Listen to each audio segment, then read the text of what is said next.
নমস্কার, আমার নাম হচ্ছে সবিরানী ঘোষ। আমি তালুক প্রতিবন্ধী ব্যক্তিদের একতা সংগঠনের ক্রীড়া এবং সাংস্কৃতিক সম্পাদক। এই সংগঠনটা হওয়ার পর আমাদের অনেক উপকৃত হয়েছি বা হয়েছে, অনেকে হয়েছে, আমিও হয়েছি। তবে আমি একটু বেশি উপকৃত হয়েছি দেখে না বললে নয়। আমাদের ওয়াইদুল ভাইয়ের এখানে থাকার যে অবদানটা আমাকে দিয়েছে সেটা কখনো বলার মতো নয়। কিছুদিন আগে আমার চাকরিটা চলে গিয়েছিল। আমি যদি এই সংগঠনে না থাকতাম, হয়তো আমার এই কমিউনিকেশনটা না থাকলে হয়তো চাকরিটাই হতো না। ওনার মাধ্যমে আমার একটা এনজিওতে চাকরি হয়েছে।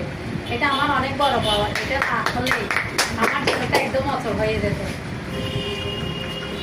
এরপরে আর এখানে তো অনেকে, আমি এইটুকু আশা করব, এখানে দুই পক্ষ কোনো যাতে কথা না হয়। আমরা সবাই মিলে একটু বসবো আর কি, বসে যারা অন্য পার্টি আছে ওদের সাথে বসে আমরাও বসে যার যে সমস্যাটা সবাই একসাথে আলোচনা করে আমরা কিভাবে রেজিস্ট্রেশনটা করতে পারি সেটাই চেষ্টা করবো। না হয় রেজিস্ট্রেশন না করলে এখানে আপনারা বছরের পর বছরে দিনের পর দিন মিটিং করতে পারবেন, কিন্তু আমরা মনে করি এখানে কোনো ফলাফল আসবে না। সেই জন্য আমি আর কিছু বলবো না। এটা আমার ওবায়দুল ভাই, আসাদম ভাই, আমার ওই সভাপতি, ওদেরকে আমি অনুরোধ করতেছি, বিশেষ অনুরোধ, আমরা সবাই মিলে বসে যাতে সংগঠনটাকে এগিয়ে নিয়ে যেতে পারি, রেজিস্ট্রেশনটা যাতে আমাদের সাকসেসফুল হয় সেই জন্য আমরা সবাই চিন্তা করবো। এই বলে আমার সংক্ষিপ্ত বক্তব্য আমি এখানে শেষ করলাম। আসসালামু আলাইকুম।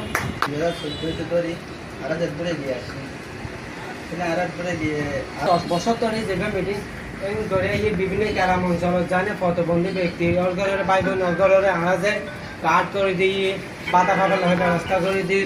অনেক প্রতিবন্ধী ব্যক্তিত্ব ওষুধর ওরে সেবা পাতা লহে আরা ব্যবস্থা করে দিই। হাতর ডিভাইস লাগিবই হলিন জিও দেন অন্যার দেন আরা কি করে জানি তারালে যোগাযোগ করি আরা ব্যবস্থা করে দিই। জন্য আসলে আরা যদি ঘরত বই থাকিলে আরা কি জিনিস পাইতাম না। কিয়াখানে নীরবে কিয়াখানে বড় করাই যেন আরা বড় করায় হাঁদের করে যে আমি বই পাইছি নীরব হাঁটা তারা হবে ঘর ভিতরে। এই জন্য বহুত কে মনে করো ইন্টার ফাঁস আছে, তারপরে মাস্টার ডিগ্রির ফাঁস আছে, ইতারা যা বহুত কে সরি না পায় কেন কি ঘর বই থাকি তাই দেখিয়ে না বাগা দিদির মতো যদি একে যদি যাই পাইত ইতারা অবশ্যই এখন এখন কিছু করে পাইত। বুঝছেন না? আইজা ইতারা মন লাগাবার